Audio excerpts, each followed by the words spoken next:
दोस्तों आज की वीडियो में हम बात करेंगे कि नेपाल का एक दूसरा मित्र जो कल तक मित्रता कायम रखना चाहता था, आज वो भी एक प्रकार से नेपाल में अतिक्रमण करने की कोशिश कर रहा है। तो दोस्तों बने रहिएगा मेरे साथ इस वीडियो में शुरू से लेकर अंत तक। नमस्कार दोस्तों, मेरा नाम है सचिन और आप सभी का स्वागत है मेरे यूट्यूब चैनल सचिन यूनिक में। तो चलिए दोस्तों वीडियो शुरू करते हैं।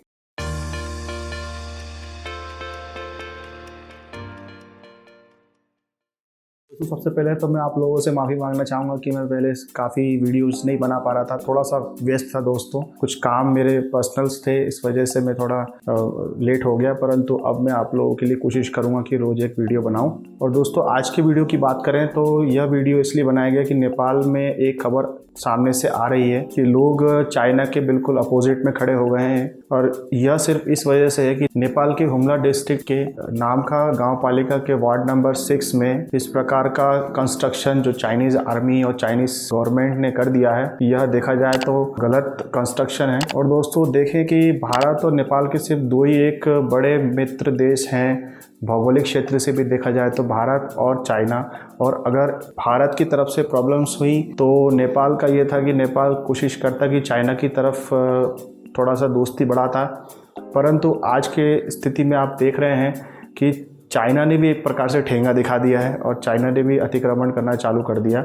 तो जिसमें उनने लगभग 9 से 11 कंस्ट्रक्शन वर्क किए हैं और जो कि ढांचा बना करके उस क्षेत्र में रखा है, आप देख सकते हैं। तो कहने का अर्थ ये है दोस्तों कि इस प्रकार का कंस्ट्रक्शन दोनों पक्ष भारत और चाइना क्यों कर रहे हैं। एक बार एक चीज़ को तो समझा जा सकता है कि जो भारत आरोप लगाता था नेपाल पे कि नेपाल चाइना के द्वारा इंक्लाइन होकर के काला पानी क्षेत्र पे अपना दावा ठोक रहा है, ये तो पूरा का पूरा खारिज हो गया दोस्तों, क्योंकि चाइना भी अपने इंटरेस्ट के लिए इस प्रकार की कंस्ट्रक्शन हुमला डिस्ट्रिक्ट के क्षेत्र में कर रहा है। और लगभग सारे न्यूज़ चैनल्स ने, नेपाल के सारे न्यूज़ चैनल्स ने इसको कवर भी किया है। तो दोस्तों अब भारत के द्वारा ये आरोप नहीं लगाया जा सकता है कि चाइनीज़ सरकार के दम पे नेपाल भारत के साथ ऐसे अपोजिशन वाले व्यवहार कर रहा है। ऐसा कुछ भी नहीं है, क्योंकि ये एक्टिविटी के कारण, इस एक्टिविटी से ये समझ में ज़रूर आता है कि नहीं, ये पक्ष भी, चाइनीज़ पक्ष भी एक प्रकार का अतिक्रमण करने की ही कोशिश कर रहा है। शुरुआत यह हुई थी दोस्तों कि इस क्षेत्र पे, हुमला क्षेत्र पे जो कंस्ट्रक्शन किया गया है लगभग 9 बिल्डिंग का, तो इसमें यह सोच करके कंस्ट्रक्शन हुआ था कि चाइनीज़ गवर्नमेंट ने इस वजह से बनाया था कि क्वारंटाइन में रखने के लिए मवेशियों को, इसलिए इसका कंस्ट्रक्शन हुआ था। और इस प्रकार के वार्तालाप उस संबंधित गांव पालिका के अध्यक्ष विष्णु बहादुर तमांग जी से भी हुई थी, जिनके अनुसार चाइनीज़ अथॉरिटी ने यह कहा था कि यह जो कंस्ट्रक्शन हुआ है ये सिर्फ टेम्प्ररी है, हमारे मवेशियों को और आपके मवेशियों को साथ में रख करके क्वारंटाइन में रखने के लिए ये कंस्ट्रक्शन बनाया गया है। परंतु समय बीतता गया दोस्तों, आप देख ही रहे हैं कि समय बीतने के बाद आसानी से नेपाल की अथॉरिटी को बेवकूफ़ बनाना बड़ा आसान है, जो कि दोनों पक्ष के देशों ने किया। भारत ने भी वैसे ही किया काला पानी के मुद्दे पे, और आज की डेट में हुमला क्षेत्र में भी इस प्रकार की प्रॉब्लम देखने को मिल रही है।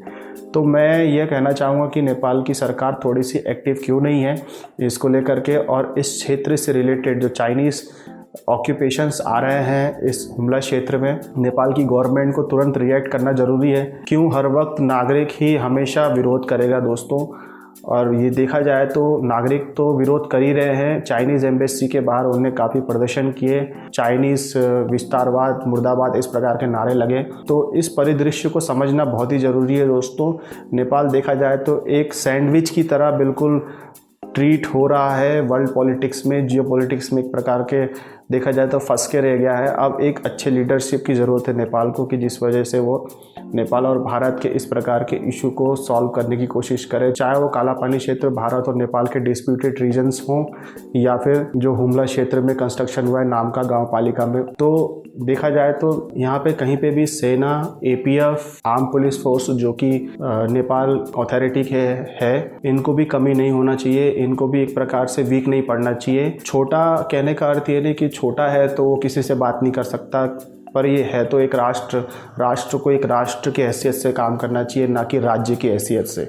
तो ये मेंटेलिटी भी नेपाल से जानी चाहिए। और पूरे जो भी बड़े बड़े लीडर्स हैं नेपाल में, जो भी सत्ता पक्ष के लोग हैं, जो विपक्ष के लोग हैं, जो कि डेमोक्रेसी में एक लीडरशिप का काम करते हैं, लोगों की बात सुनने का काम करते हैं, इन लोगों का एक बहुत बड़ा ट्रांसपेरेंसी और क्रेडिबिलिटी आ जाती है कि ये पूरी तरीके से नेपाल के हित में काम करें। तो ये साफ तौर पे देखा जा सकता है दोस्तों, हम सबको मालूम है कि नेपाल का हिस्सा ही है हुमला डिस्ट्रिक्ट। हुमला डिस्ट्रिक्ट का नाम का गांव पालिका जो कि अभी चाइना की चपेट में आ गया है। तो चाइना को सही तरीके से डायलॉग के माध्यम से हो सके या कोई भी डिप्लोमेटिक वे के माध्यम से बात करना बहुत ज़रूरी है, और वहाँ से इस प्रकार के कंस्ट्रक्शन को हटा करके और चाइनीज़ क्लेम को हटाना बहुत ज़रूरी है। सीधा देखा जाए तो इसमें सीधा न कि भारत की हेल्प ली जा सकती है, क्योंकि भारत भी ऑफकोर्स डिस्प्यूटेड रीजन की वजह से भारत और नेपाल के बीच में भी तनातनी बनी हुई है, तो थर्ड पार्टी हेल्प तो मांग नहीं सकता नेपाल।